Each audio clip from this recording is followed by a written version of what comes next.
I have a lot of dolls, like an excessive amount of dolls. It's a problem. People think it's weird. I don't think it's weird. I don't think it's weird to like dolls. We're talking doll horror movies. When I say ton of dolls, I mean I literally have hundreds of dolls of all different types and shapes and styles, and not just creepy ones. Very, very normal ones too. Very weird for a grown adult, such as myself, to have so many dolls. But you know what? I like them.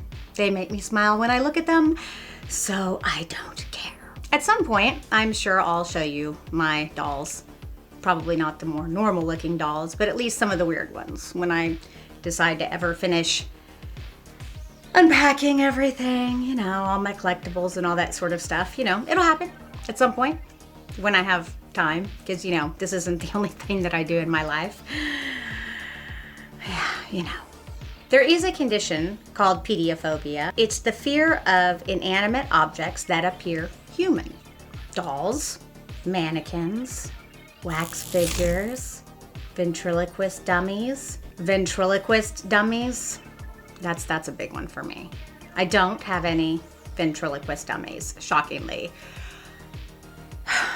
They are kind of scary to me. I remember going to a toy store once, and my mother, when I was very, very, very young, tried to purchase a ventriloquist dummy for me, and I was petrified.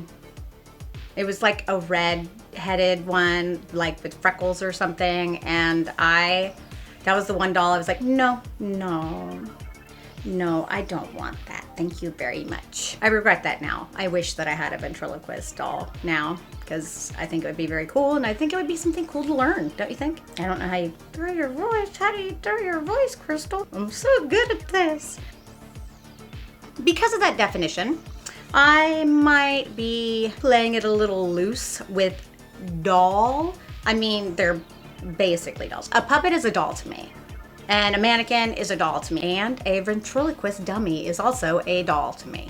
So those are included on this list, because I wanted to pick out some of the better films that are related around human-like inanimate objects. They don't necessarily have to be supernatural, though. The mind can play terrible tricks on you. I'm going to keep these as high level as I can and very spoiler free. So it's just an overview of these films, and I'll tell you where you can stream them so you can watch them yourself. Yay! And a lot of them are on Tubi, because Tubi's amazing. We're going to start off with the cult classic from 1978, Magic. Directed by Richard Attenborough, starring Anthony Hopkins, Anne Margaret, and Burgess Meredith. Magic is a psychological horror film about Corky, played by Anthony Hopkins, who tries his hand at being a magician, but fails terribly. His agent tells him, "You're horrible, that's it." He leaves and comes back sometime later with a ventriloquist dummy, and guess what? He found his calling. He found what he is good at, and he becomes extremely popular. Well, his agent starts working on a television deal for him so he can have his own show. Who doesn't want that, right? As it turns out, he, seemingly fearful of the spotlight, runs away to his hometown where he grew up and into the arms of his high school sweetheart, played by Anne Margaret, who is awesome. However, she's married. Scandalous. Basically, it's what transpires between Corky and Fats. Fats is the name of his dummy. That looks just like Anthony Hopkins. Like, they made the dummy look like Anthony Hopkins, and it looks amazing. It's clear to see that Anthony Hopkins has always been a phenomenal actor, and he kills it in this one. Yeah, that pun was intended. It was not a good pun, but it was a pun, hun.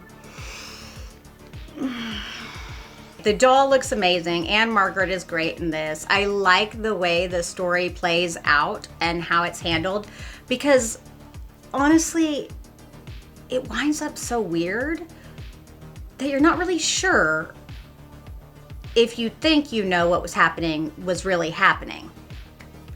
Yeah, I'm not going to give anything away. Magic is airing on Tubi, of course. Jumping a year later into 1979, we have Tourist Trap. Oh, yeah. Directed by David Schmoller, starring Chuck Connors, Tanya Roberts, Jocelyn Jones, and Linnea Quigley. Okay, so the truth is Linnea was uncredited in this. She's only a mannequin, but I love her. So I wanted to let you know that she's a mannequin in this movie. Tourist Trap is a supernatural slasher about a group of friends who have a flat tire. One of the friends goes to find a gas station to get help. A second group of friends comes, and then they all get in the same vehicle to go find the friend that left. The friend that left does find the gas station, actually. And when he does find this gas station, he comes across a lot of weird mannequins that just start laughing at him. Like, they are laughing and cackling the whole time, and things are flying around the room, and it's super weird. And that's saying a lot coming from me, you know? Needless to say, all the friends find themselves trapped in Slouson's Lost Oasis, which is a tourist trap. If you're not familiar with tourist traps, it's basically like the big signs on the road where they say, oh, you know, mermaid ahead, and it's the monkey with the fish bottom, you know. They just get these tourists to just come by and spend some money. So the tourist trap happens to be actually a animated mannequin museum. Yeah, like plays music, and they've got these the mannequins are done really, really well. And Chuck Connors is amazing. Tanya Roberts, oh my gosh, she's absolutely gorgeous in this film. This is definitely a cult classic. This film definitely feels like a late 70s slasher film. Definitely not as gory or anything like that as Texas Chainsaw Massacre, but it has that same kind of feeling with the family and, you know, how the outsiders are coming in.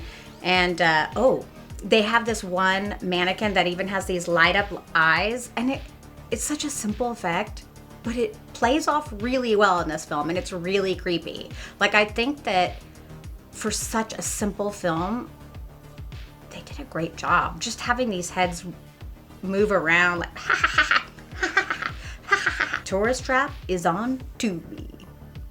We're gonna jump into the 80s now, into 1987 with Dolls. This is probably the most appropriate film on this list. Directed by the one, the only Stuart Gordon, starring Guy Rolfe, Stephen Lee, and Hilary Mason. Dolls is also a supernatural slasher. A young girl named Judy, her father, and her stepmother are stranded when a really bad thunderstorm comes in. So they go to the closest mansion, of course, you know, to escape the weather. As it turns out, there's a nice, sweet old couple that lives in the home, and they happen to be toy makers, which is very, very, very cool. They have a ton of toys and dolls around. As it turns out, when they find out that Judy lost her teddy bear, they give her a Mr. Punch.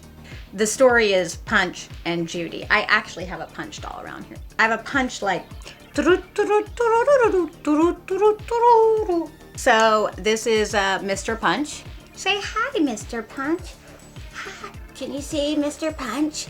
He's so crazy. If you don't know the story of Punch and Judy, it is not a happy one. Basically, he kills his family, and then he escapes the law and like all these things chasing him and stuff. And it's a comedy. That's very funny. Such a funny story. Little wife and baby. Yeah, it's so funny. So funny. Anyway, back to Dolls. They get invited to stay at the mansion, thankfully.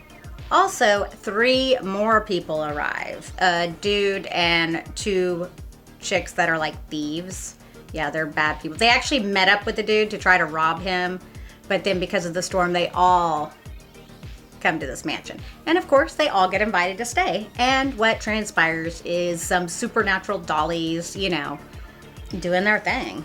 There's some great dolls and puppets in this. I think it's a lot of fun. There is this teddy bear scene at the beginning. Like I said, Judy lost her teddy bear, and then there is like a dream sequence, which is amazing because the bear looks so cool. Dolls is airing on Tubi.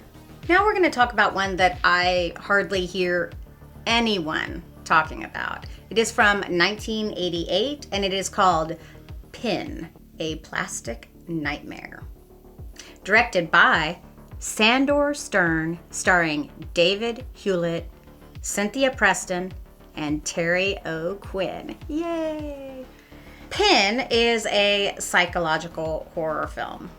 It's creepy, it's weird, and I am surprised that not very many people have seen it, as a matter of fact.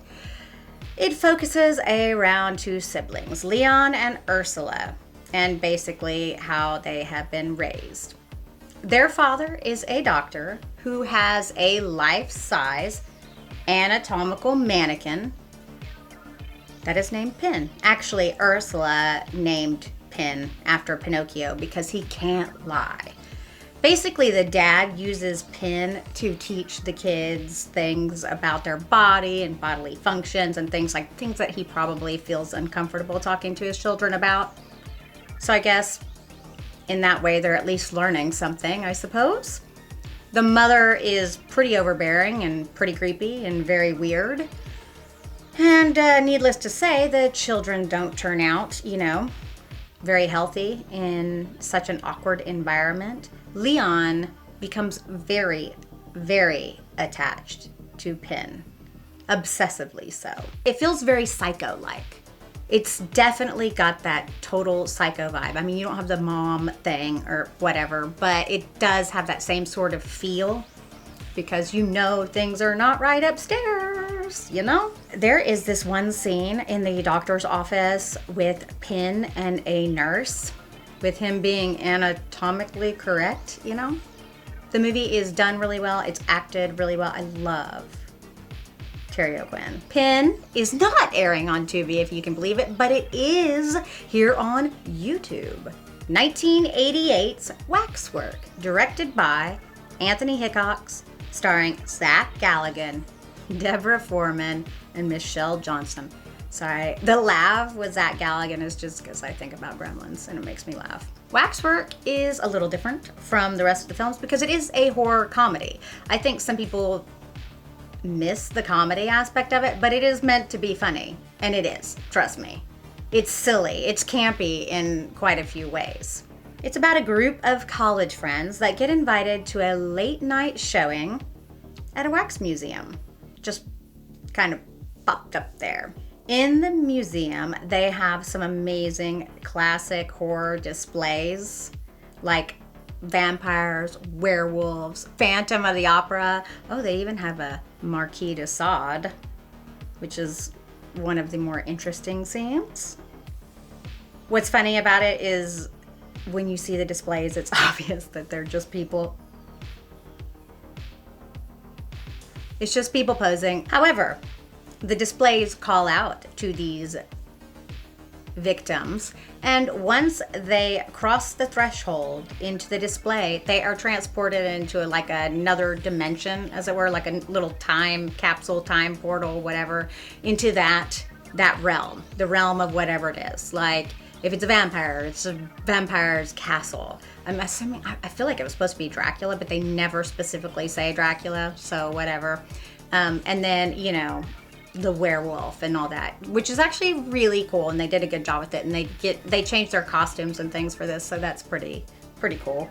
The werewolf actually looks really good as well for it not being a werewolf movie. There is a lot actually to the story. You find out the backstory of why the wax museum is there, and it's kind of a lot of fun. I feel like it's just a, you know, cozy little horror movie you can just throw on whenever. Waxwork is streaming on Tubi. Now there are a lot of films in the next franchise, which is Puppet Master. I decided to choose one of my favorites, which is from 1991, Puppet Master 3, Toulon's Revenge. Directed by David DeCoutu, starring Guy Rolfe, again another one of his movies, Richard Lynch, and Sarah Douglas. Puppet Master is a supernatural slasher. It always has been. Everyone knows that the puppets are living. Guy Rolfe plays Toulon, who is the creator of the puppets from Puppet Master, and he is the one that gives the puppets life with a serum that he uses. He has caught the attention of the Reich, mainly for his puppet show where he has a puppet that depicts you know who, and he disrespects him, which is really awesome and funny. However, when they investigate him, they discover much, much more with his serum. When they go to collect it, unfortunately, his dear wife, Elsa, is killed. Elsa is played by Sarah Douglas, which you'll probably remember from Superman and Superman 2, where she played Ursa. I love her in that. She's wonderful. The reason that this is one of my favorite Puppet Masters is because it is when they first start this journey toward, fighting the Reich, which is pretty awesome. I mean, because who doesn't want to fight the Reich, of course, and the puppets are great. You get to see the creation of Leech. They have Six Shooter, Tunneler, Jester, Leech, Pinhead. Well, obviously Blade comes in at a point. I love the puppets in the Puppet Master movies. So I think this is one you should definitely check out. And guess what? Puppet Master 3, Toulon's Revenge, is on Tubi. Switching gears, but not too much, we go into 1992 with Demonic Toys. Directed by Peter Manoogian, starring Tracy Scoggins, Bentley Mitchum, and Michael Rousseau. Demonic Toys is a supernatural horror. Judith and Matt play two police officers who are dating.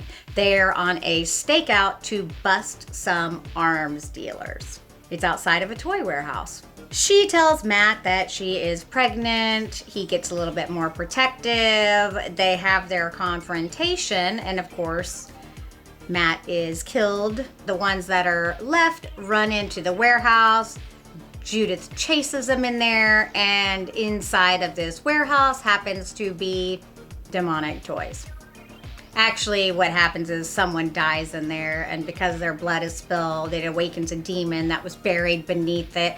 There's a lot to the story. There's like a lot to the story. Woof. Somehow a security guard and a pizza delivery dude and a runaway also get wrapped up in this whole thing that's happening on this. There were a few Demonic Toy movies that were also spawned because of this, and one is Puppet Master versus the Demonic Toys. There's also a couple Baby Oopsie Daisy films based on the baby doll from this movie. This is definitely a typical 80s film. It is a little over the top, a little bit wild. The acting is probably far better than it should be. And guess what? Demonic Toys is on Tubi.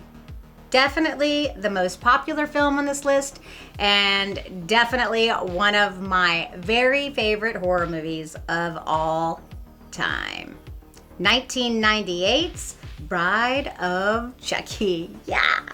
Directed by Ronnie Yu, starring Jennifer Tilly, Brad Dourif, John Ritter, and Katherine Heigl. Every time I see John Ritter as an evil character, I laugh. Like, he was excellent in Buffy as the stepfather, and in this, he's not as evil as he is in the Buffy, but he's still very, very good.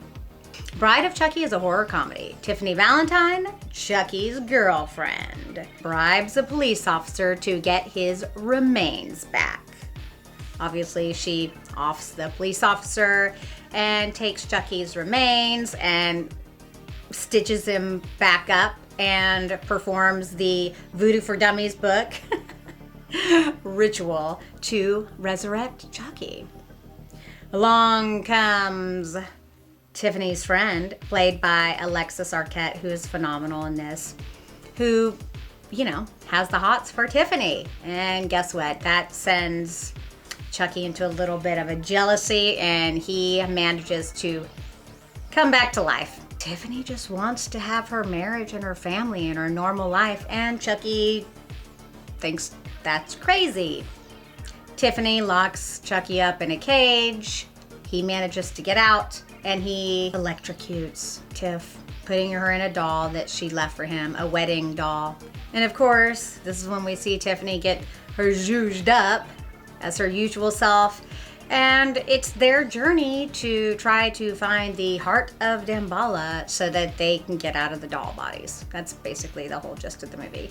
The film is amazing. This is my very favorite Chucky film. I like all of them though, to be honest with you. The title song is Rob Zombie's Living Dead Girl, which is one of my very favorites. So big kudos to that. The music actually throughout is wonderful. And Jennifer Tilly is fabulous in this film. I mean, she's fabulous in the series. Like, once they brought Jennifer onto the scene, Chucky just isn't the same without her to me. They're good together. We belong dead. So unfortunately, Bride of Chucky is not on Tubi. You're going to have to get it on video on demand. Now we're gonna jump into the 2000s. Now, this one is more of a stretch because it does include mannequins, but I did include Tourist Trap, so this one still deserves to be included. It is 2012's Maniac. Directed by Frank Calhoun, starring Elijah Wood, Nora Arnezeder, and Genevieve Alexandra. This is a remake of the 1980s film of the same name. It is a psychological thriller. Elijah Wood plays Frank Zito. And growing up, Frank did not have a very normal and or good childhood, like at all, and has some mental issues that he is dealing with that causes him to do things that he doesn't want to do or that he doesn't feel good that he's doing. His mother was a woman of the night. She had him at the home while entertaining, all very awkward stuff. So needless to say, Frank isn't quite how he should be or where he should be mentally. In what he's doing, he's trying to recreate some moments that he had with his mother that brought him joy. Was like brushing her hair, before I guess she would go out. And so it's quite sad. It's a quite sad film because it does deal with mental illness combined with an unfortunate and unhealthy childhood and the result of that. I did really enjoy Maniac from 1980. However, I enjoyed this version more. I feel like this version really gets to the heart and the meat of Frank, and you get to really see more about who he is and what's going on in his head. I think Elijah Wood really captured the character so well, and you could feel his struggle. I mean, I think there are a lot of people out there with mental illness that do things that they know are wrong and they don't want to do, but they just seemingly can't help themselves. And I feel like that's kind of the case that you find with Frank. And he creates a friendship with a woman, and basically you see where that goes and where it gets everyone. I think that this was the perfect movie to be remade. It's been a long time, and I think that it was done really, really well. It's always scary when you remake a movie, but I think that this one exceeded expectations, for me at least. Maniac is on Tubi. Also, I want to say thank you for my patrons at Patreon. Jimmy Horror, Deal Demon, all two of you. You're wonderful. You're my spooky darlings. Have you seen all of the movies on this list? Did you like any of the movies on this list? What would you have added to this list? Let me know in the comments below. And I really do hope that you have the most amazing day, my spooky darlings. See, I should just record something like at a time and then put the audio in here and act like I'm so good at this. You're the best, Crystal. Maybe I'll just put him back here. Where would you like to go? Where would you like to be? Huh? Where would you like to stay?